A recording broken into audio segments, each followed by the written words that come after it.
Hello लोगोफोर खुलुमबाय welcome back to माय यूट्यूब चैनल नोंथांमोनखौ आंनि यूट्यूब चैनलाव फिन खेबसेबाव अननाय आरो सिबिनायखौ जासि हरग्रोनानै दिनैनि बे गोदान भिडिअ बरायनानै लाग्रोनाय जाबाय स' बर' हारिनि रायजो राजा आइ आफा बिदा फंबाय बिब' बिनानाव नोंथांमोन आरो लोगोसे गासै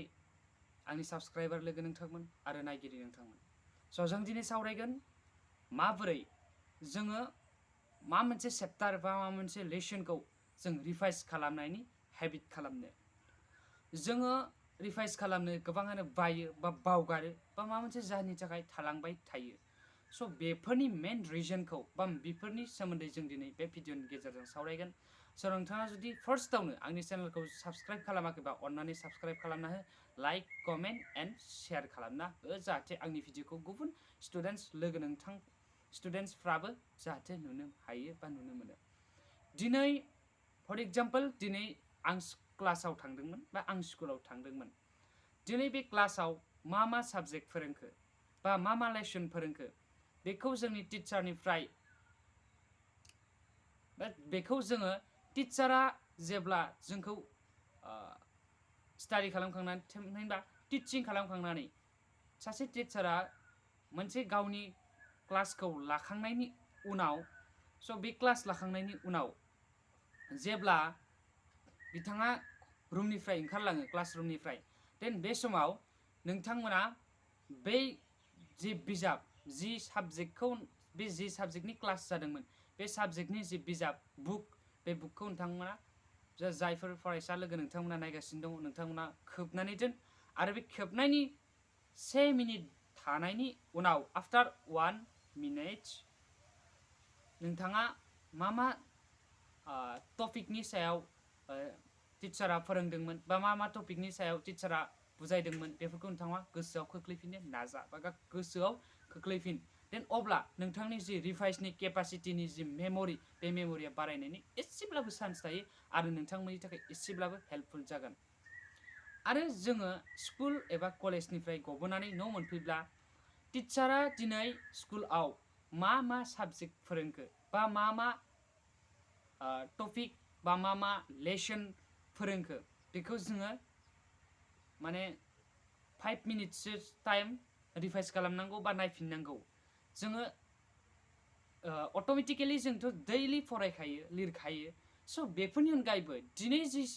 फोरोंबाय दिनै जि टिचिं खालामबाय बेनि पार्टखौ एसेब्लाबो 5 मिनिट्सब्लाबो जों नायफिननाया मोनसे रोखोमनि हुदा बा हेल्पफुल जागोन स' बेफोरबायदिनो जोङो जोंनि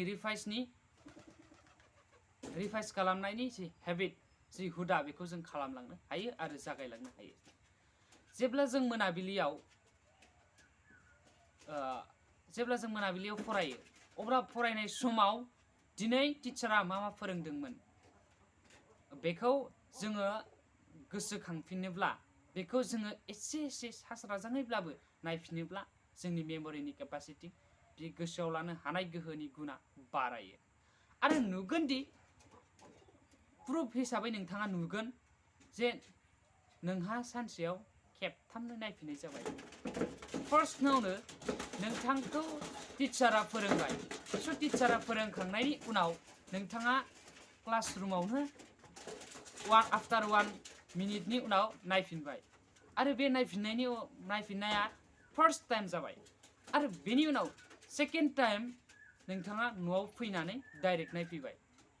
5 मिनिटसो आरो बे सेकेन्ड टाइम आरो मोनाबिलियाव जेब्ला नोंथाङा स्टाडि खालामो जेब्ला नों स्टाडि खालामगोन अब्ला बे समाव नायफिनबाय 3 टाइम जाबाय अब्ला 3 टाइम टिचारा एसे बुजायना होनायजों 4 टाइमानो जाबाय स' बिदिब्ला फारि फारि गोसोआव नांफैयो बा गोसोआव जाखांफैनो हागौ बा गोसोआव जाखांफैयो बिदिनो जोङो गोसोआव लाखिनो हानाय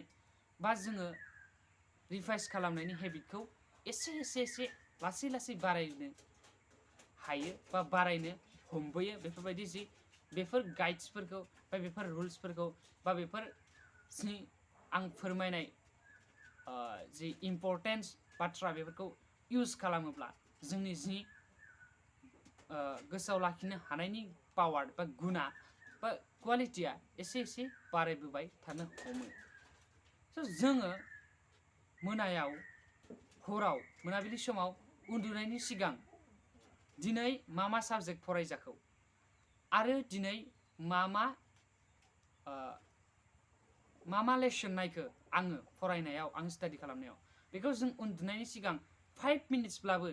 गोसोखाङोब्ला बा 5 मिनिट्सब्लाबो जों रिभाइस खालामफिनोब्ला जोंनि मेम'रिनि केपासिटि बे एसेब्लाबो बारायनायनि चान्स थायो।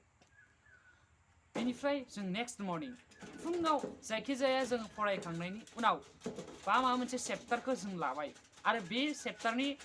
जोंनि स्टाडि खालामनायाबो जोब्बाय आरो बेनि उनाव जों मा खालामनो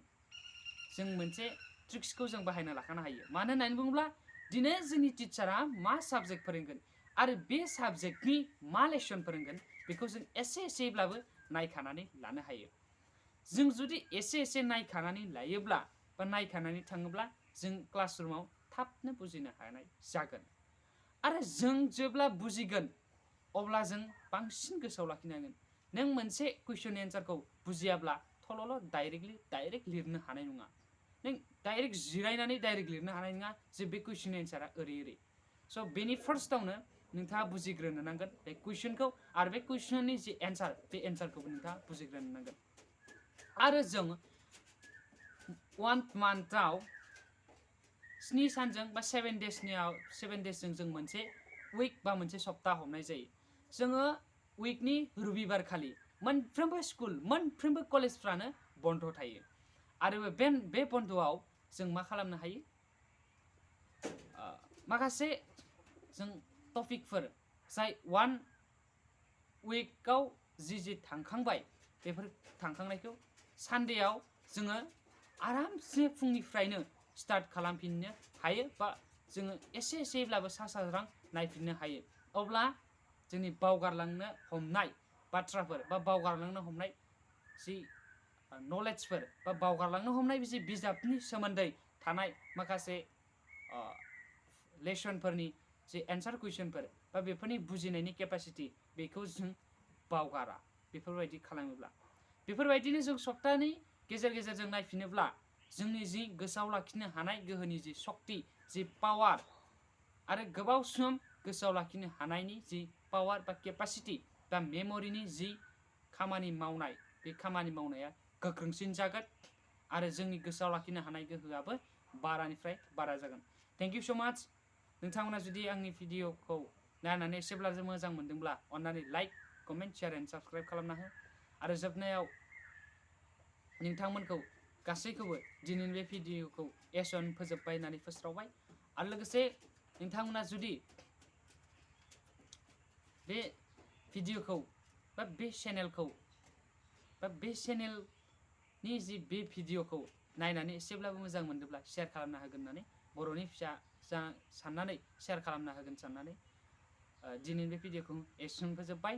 जै बर' हारिनि जै खुलुमबाय।